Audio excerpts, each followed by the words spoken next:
Okay, just figured out this assignment called 3 beads on a coupon with the arc welder.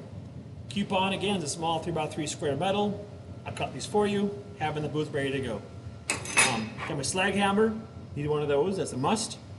Got my work lead, a couple of 6013 rods, I'm ready to go.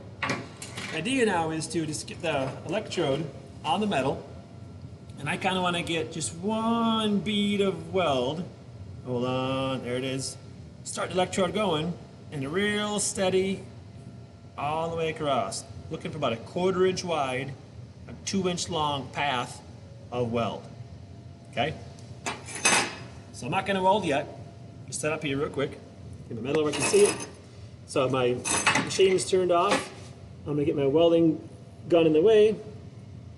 Oops. Kind of strike my arc, get it burning, keep the electrode almost vertical, just off the metal, and slowly progress along the bead of weld. Let's give it a try. All right, electrode's in the clamp, gun is hot, here we go.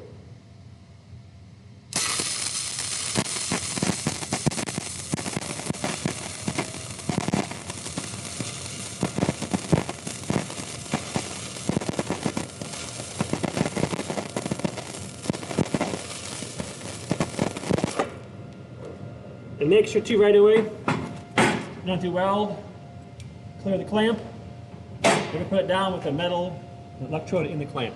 Okay, metal's still hot here, yet. Didn't quite go to full 2-inch, just to keep that video a little faster. Let it cool a little bit. I can slag off, take a look. It's not just too bad of a weld. It's 1 down, 3 more to go. But again, keep that electrode close to the metal. You kind of got to watch where you've been. So I'm looking behind my electrode, back here, watching that puddle. When the puddle gets big enough, I advance. If the puddle's too thin, I slow down.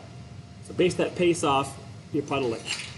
For your next weld, you may notice the welding rod does kind of burn back a little bit.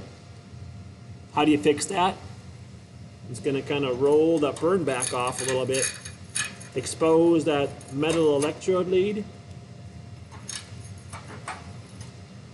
Now we're good to go for the next weld. Hey, good luck.